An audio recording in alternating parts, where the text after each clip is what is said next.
Teddy, nikwambie tu kweli, mimi siwezi kuwa na wewe. Lakini kwa nini umekubali hata tumekuja mpaka hapa? At least nina furaha moyoni. Kwa nini unataka useme hivyo? Teddy, kwa kweli mimi sipo tayari kukupoteza, sipo tayari kuchangia upotevu wako. Sipo tayari kuona ndoto zako zinakosa kutimia Teddy. Lakini kwa nini Kani? Mimi nakupenda na kuhitaji Kani. Teddy, naelewa Teddy. Ile tatizo sio wewe, tatizo ni mimi. Teddy, mimi ni mwathirika Teddy.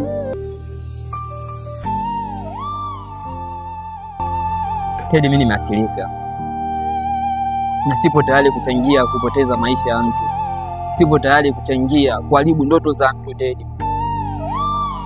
Kani, naelewa huenda mimi sio kivutio kwako, huenda mimi sio yule mwanamke ambaye unatamani kuwa naye, yote sawa, lakini na mapenzi ya dhati Kani, niko tayari kwa lolote.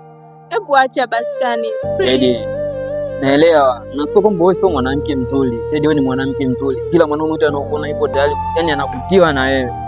Lakini Teddy, mimi nakwambia ukweli, sio kwamba sikupendi, nakupenda, ile sipo tayari kuona wewe unakatisa ndoto zako.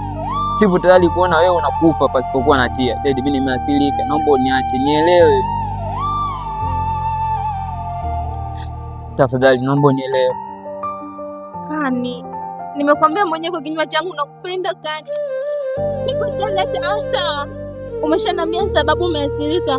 Nakupenda hivyo hivyo Kani. No, Teddy. Mapenzi yanauma, mapenzi yanaua, mapenzi yana raha yake. Mapenzi yanachoma, usome ukatendwa, mapenzi yana siri yake. Huyu kampenda yule, yule kamwacha huyu sababu ya yule. Oh, mapenzi shule, kumbe mapenzi wanaibiana.